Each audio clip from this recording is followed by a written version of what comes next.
बस एक निवेदन सबसे करना चाहूंगा, जितने लोग आस्था चैनल पर सुन रहे हैं, जितने फेसबुक यूट्यूब पर सुन रहे हैं और जितने बैतुल की पावन धरा पर श्रवण कर रहे हैं, उनसे एक बात कहूंगा। जैसे मान लो किडनी में अगर कोई प्रॉब्लम है, लीवर में अगर कोई प्रॉब्लम है, तो सूजन आ जाती है शरीर के अंतर्गत, पांव सूज जाता है या हाथ कोई सूज गया, यह सूजन उतर ही नहीं रही है, बहुत प्रयास कर लिया कि इतना शरीर चल ही नहीं रहा, मान लो नहीं, तो शास्त्र कहता है कि 5 पीपल के पत्ते, 5 बेलपत्र के पत्ते, महाराज इन 5 पत्तों को लेकर बड़े प्रेम से शमी के वृक्ष के नीचे जाइए और शमी के वृक्ष के नीचे 1 लोटे के अंदर जल के अंदर इसको डाल दीजिए। डालने के बाद एक पात्र शमी के पत्र के नीचे, शमी के वृक्ष के नीचे एक पात्र रखिए।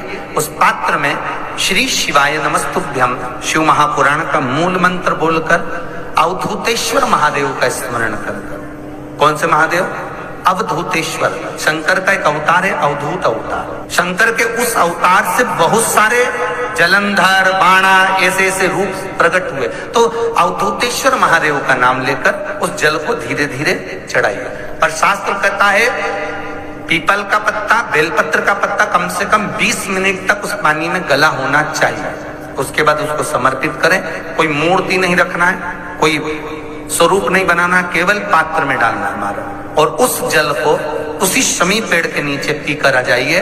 लगभग 2.5 घंटे के अंदर जितनी भी सूजन होगी शरीर की वो समाप्त हो जाएगी। अवधूतेश्वर महादेव का स्मरण, शिव का स्मरण, शंकर का अनुमोदन, शिव का नाम स्मरण, भले तुम किसी भी रूप में करो, शिव उसका फल अवश्य देता है। बस जिस चीज के लिए करें हम शंकर का अनुमोदन, वो मिले। बहुत सुंदर लिखा है महाराज, जिस व्यक्ति को ज्यादा क्रोध आता है, जो बच्चे ज्यादा चिड़चिड़ प्रवृत्ति करते हैं, क्रोध बहुत आता हो, कुछ सहन ही नहीं कर पाते, बोलने में भान नहीं रहता, कुछ भी कर देते हैं महाराज, उनके लिए स्कंद पुराण, लिंग पुराण के अंतर्गत लिखा गया महाराज, जैसे 5 बेलपत्र की जो डंडी होती है, पीछे का भाग, ये जो भाग है पीछे का, 5 बेलपत्र की डंडियों को शंकर भगवान के दोनों चरणारविंद के, अर्थात जहां से जल बहता है, अशोक सुंदरी का जो स्थान है उसके पीछे, मतलब जहां से जल गिर रहा होगा, आखिरी का सिरा, उस जगह पर इन 5 डंडियों को भगवान शिव के हाटकेश्वर महादेव का नाम ले। कौन से महादेव? हाटकेश्वर, अर्थात जो हटीले महादेव, हाटकेश्वर महादेव का नाम लेकर 5 डंडियों को उस जगह पर रख दीजिए और 1 लोटा पानी, जिस व्यक्ति को क्रोध आता हो, चिड़चिड़ वृत्ति होती हो, अपशब्द कहता हो, ताने देता हो, या बहुत क्रोध हो रहा हो, घर टूट रहा हो, घर में अशांति बहुत हो रही हो, उनका नाम लेकर शंकर भगवान पर जल समर्पित कर। जल चढ़ाते समय जितनी डंडियां नीचे गिर जाए उतनी डंडी को उठा कर लिया है, भोजन में या वैसे ही पीस कर उन व्यक्ति को, क्रोध आने वाले व्यक्ति को खिला दी जाए महाराज। उसके बाद जिंदगी में वो कभी क्रोध नहीं कर सकता। हाटकेश्वर महादेव का स्मरण, चिड़चिड़ प्रवृत्ति को रोकने के लिए, क्रोध को रोकने, ये एक जगह पर और काम में आता है। यही उपाय कहाँ?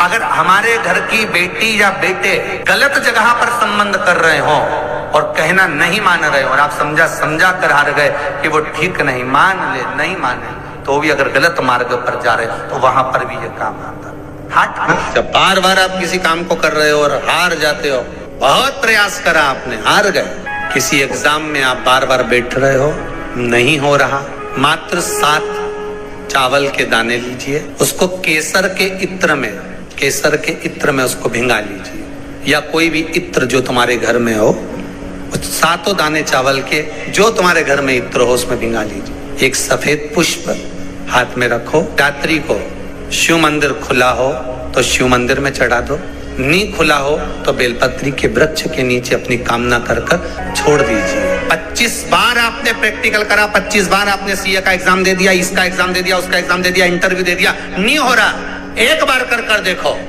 और एक बार करने के बाद में बाबा चाहेगा तो आपके कार्य सफल कर ही देगा। वो कुबेरेश्वर, मेरा शिव, मेरा ओ घड़ी, मेरा दयालु दातार करुणा कर ही दे।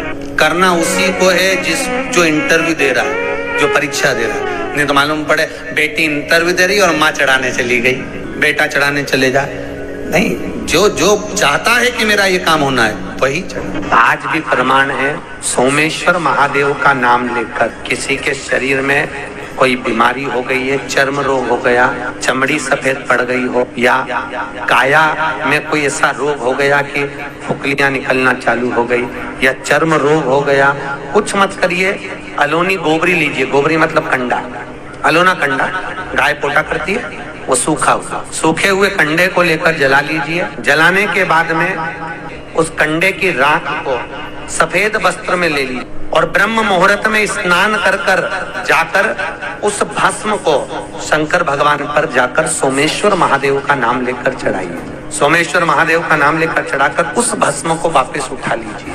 भस्म उठाकर उसको लेकर आ जाइए। संपूर्ण वस्त्रों से विहीन होकर उस भस्म को 5 दिन लगातार पानी में डालकर स्नान करते जाए। 5 दिन लगातार स्नान करोगे, जिसकी सफेद चमड़ी पड़ रही होगी, 10वें दिन से वो चमड़ी अपने आप अपने असली रूप में आना चालू हो जाती है। सूर्य नारायण भगवान को अर्घ दिया और सूर्य नारायण भगवान को अर्घ देकर जिस पात्र से अर्घ दिया था वही पात्र ले जाकर जल शिव जी को चढ़ा दिया। जैसे कल आपको कथा में कहा था कि रविवार के दिन सूर्य नारायण भगवान को अर्घ देकर सोमवार के दिन उसी पात्र से शंकर को जल चढ़ाया जाए तो जीवन में जो विघ्न आते हैं, तकलीफें आती हैं, रोग आता है, दुख आता है, कष्ट आता है, बीमारी आती है या कोई विशेष परेशानी आ जाती है, तो वो अर्घ का कलश ले जाकर उसको जब आप सूर्य को चढ़ा देंगे खाली हो जाएगा। उसी कलश को मांजना धोना नहीं, उसी को दूसरे दिन शिव जी पर ले जाकर उस जल को समर्पित कर देने पर फल की प्राप्ति। श्री शिवाय नमस्तुभ्यं, श्री शिवाय नमस्तुभ्यं। और शिव महापुराण की कथा कहती है, गणेश पुराण के 3 अध्याय में वर्णन किया, बुधवार के दिन ऐसी कोई बीमारी नहीं जिसका इलाज ना हो पाए।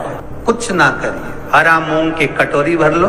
मूंग जानते हो, हरे मूंग की दाल होती है ना, जो हरा मूंग, आखा मूंग हरा की कटोरी भरो, उस पर गुड़ की एक थोड़ी, गुड़ की बट्टी, गुड़ की एक बाटी उस पर रखो, 5 बेलपत्र रख लो। और जिस व्यक्ति को बहुत भारी बीमारी है, कैंसर जैसा रोग भी है, किडनी, लीवर, जो भी उसके खराब हो रहे हैं, कोई तकलीफ है, बस वो कटोरी में मूंग लेकर उसमें गुड़ की खोड़ी रखकर 5 बेलपत्र रखकर 21 बार शरीर पर से उतार कर महाराज सीधे हाथ में रखकर नाम गोत्र खुद का बोलकर और भगवान से, गणेश जी से विनती कर कर बुधवार के दिन कटोरी नहीं लेना, पुरानी कटोरी नहीं लेना, कोई कटोरी घर में नहीं हो, नई कटोरी, और उसको गणेश जी के मंदिर में पहुंचा दीजिए। गणेश जी के मंदिर में पहुंचाएं।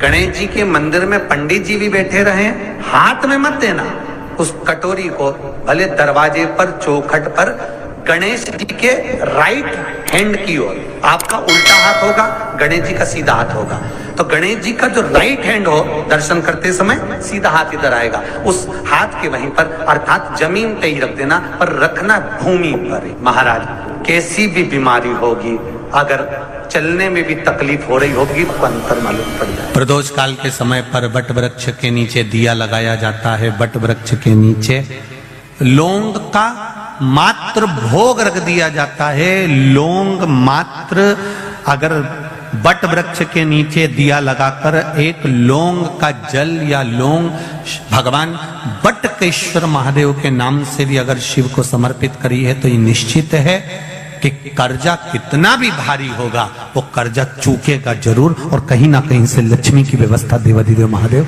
करेंगे। एक पत्र आया है, इसी कर्जे को चुकने वाला एक पत्र, किसी ने अपना फोटो भी भेजा। देखिए